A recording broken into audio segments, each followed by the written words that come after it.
حضرت عائشہ رضی اللہ تعالی عنہا حضور کی بارگاہ میں تھی۔ حضور تشریف فرماتے ہیں، حضرت عائشہ بھی آپ کی زوجہ حضرت عائشہ رضی اللہ تعالی عنہا حضرت ابوبکر صدیق کی بیٹی صاحبزادی حضور کی بارگاہ میں بیٹھی تھی۔ حضور تشریف فرما تھے، کوئی بات ہوئی ایسی، کوئی معاملات ایسے ہوئے، حضور نے فرمایا عائشہ مانگ آج کیا مانگتی ہو؟ حضور نے کیا فرمایا؟ عائشہ مانگو آج کیا مانگتی ہو، آج مانگو۔ تو حضرت عائشہ رضی اللہ تعالی عنہا آپ فرماتی یا رسول اللہ میں اپنے والد سے نہ پوچھا ہوں کہ میں آپ سے کیا مانگوں۔ آج آپ کہہ رہے ہیں نا کہ مانگو، کیا عائشہ مانگنا ہے آج مانگو، کیا میں اپنے والد سے نہ پوچھا ہوں کہ حضور نے یہ فرمایا ہے اور میں حضور سے کیا مانگوں؟ تو میرے نبی کریم مسکرا پڑے، فرمایا جاؤ عائشہ اپنے والد سے پوچھ کر۔ حضرت عائشہ رضی اللہ تعالی عنہا آپ بھاگتی ہوئی حضرت ابوبکر صدیق کے پاس گئیں اور جا کے کہنے لگی ابا جان حضور نے مجھے فرمایا ہے کہ عائشہ مانگو آج کیا مانگنا ہے، تو آپ بتائیں میں حضور سے کیا مانگوں؟ تو حضرت ابوبکر صدیق کہنے لگے کہ اے عائشہ جا کر نا حضور سے کہیں اگر آپ نے کچھ بتانا ہے نا تو معراج کی رات جو اللہ کے ساتھ ہم راز باتیں ہوئی تھیں ان رازوں میں سے ایک بات مجھے بتا دیں، ایک بات بتا دے کہ رب کے ساتھ جو ہم راز باتیں ہوتی رہی تھی ایک بات ہمیں بتا دے۔ حضرت عائشہ رضی اللہ تعالیٰ عنہ واپس آئی حضور کی بارگاہ میں، آگے کہنے لگی یا رسول اللہ اگر آپ نے کچھ دینا ہے نا تو پھر ایسے کریں یہ بتا دیں کہ معراج کی رات جو رب کے ساتھ ہم کلام ہم راز باتیں ہوئی تھیں ان میں سے ایک بات مجھے بتا دیں۔ حضور مسکرا پڑے، آپ نے سوچا دیکھو صدیق کی سوچ دیکھو، حضور حضرت ابوبکر صدیق کا منتخب کرنا دیکھو آپ نے کیا انتخاب کیا ہے۔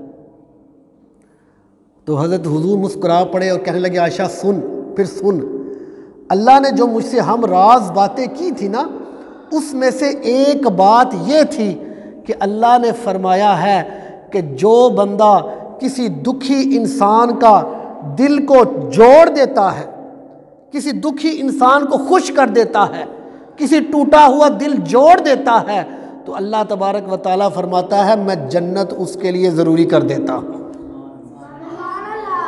اس کے لیے جنت میں جگہ عطا کر دیتا ہوں۔ جو کسی کا ٹوٹا ہوا دل جوڑ دیتا ہے اس کے لیے خوشخبری ہے کہ اس کو میں جنت عطا کرتا ہوں۔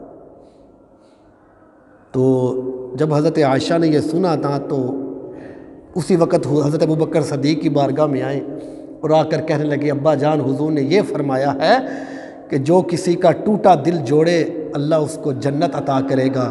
تو حضرت ابوبکر صدیق رونے لگ پڑے، آنکھوں میں آنسو آ گئے۔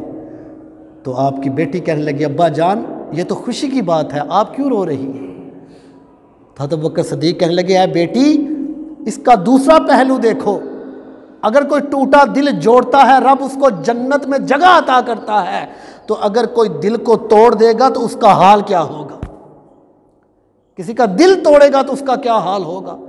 دل جوڑنے والے کو جنت میں جگہ مل رہی ہے اور دل توڑنے والے کو کتنا گناہ ہوگا، یہ بھی تو دیکھو نا۔ تو حضرت محترم انسان کہ یہ چیز، یہ سبق چیزیں ہیں، یہ دیکھیں یہ آنے والے مسلمانوں کے لیے ایک سبق ہے، بتایا گیا ہے کہ اے مسلمانوں تم لوگوں نے کس طرح اپنی زندگی کو گزارنا ہے۔ ہم تو آج لوگوں کا دل جوڑنے کی دور کی بات توڑنے میں سب سے ماہر ہوتے ہیں، ساتھ والوں کا بھی دل توڑے ہوتے ہیں، ہمسایوں کا بھی اس طرح بولتے ہیں کہ وہ بھی دکھی ہوئے ہوتے ہیں، رشتہ دار ہوتے ہیں ان کے ساتھ بھی ایسا سلوک ہوتا ہے کہ وہ بھی دکھی ہوئے ہوتے ہیں، یاروں کے ساتھ ایسے برتاؤ کرتے ہیں کہ وہ بھی دکھی ہوئے ہوتے ہیں۔ کبھی انسان نے یہ سوچا نہیں ہے کہ قیامت کے دن مجھ سے یہ حقوق العباد کے کس طرح کے سوال و جواب ہوں گے اور میں کیسے جواب دوں گا؟ کوئی نہیں آج کل یہ وقت آ گیا سوچتا ہی نہیں بندہ کہ یار میں رشتہ دار سے کس طرح بات کر رہا ہوں، کس معاملے میں بات کر رہا ہوں، یار یہ میرے ہمسائے ہیں ان کے متعلق میں کیسے بات کر رہا ہوں۔ یہ تو دور کی بات ہم تو جھوٹی شکایتیں بھی لگا دیتے ہیں، اپنے سے باتیں کر کے بتاتے ہیں یار وہ تو ایسے بندہ ہے جس سے ہم نے دل میں بدگمانی پڑ جاتی ہے، جس سے ہم نے ناراضگی اختیار کرنی ہوتی ہے نا، تو ہم لوگ کیا کرتے ہیں، اس کے اوپر الزام لگا لگا کر اس کو بدنام کرتے ہیں۔ ایک تو دل کسی کا توڑ ہی دیا، پھر اس پر ایسے الزام لوگ لگا لگا کر اس کو ذلیل کروانا کہ یار وہ اور ذلیل ہو جائے اور دکھی ہو جائے، بھی وہ ہم سے اور دور ہو جائے۔ یہ ہم کرتے ہیں، یہ لوگ آج کل کر رہے ہیں، لیکن یہ نہیں پتا کہ رب کی ناراضگی کتنی ہو جاتی ہے۔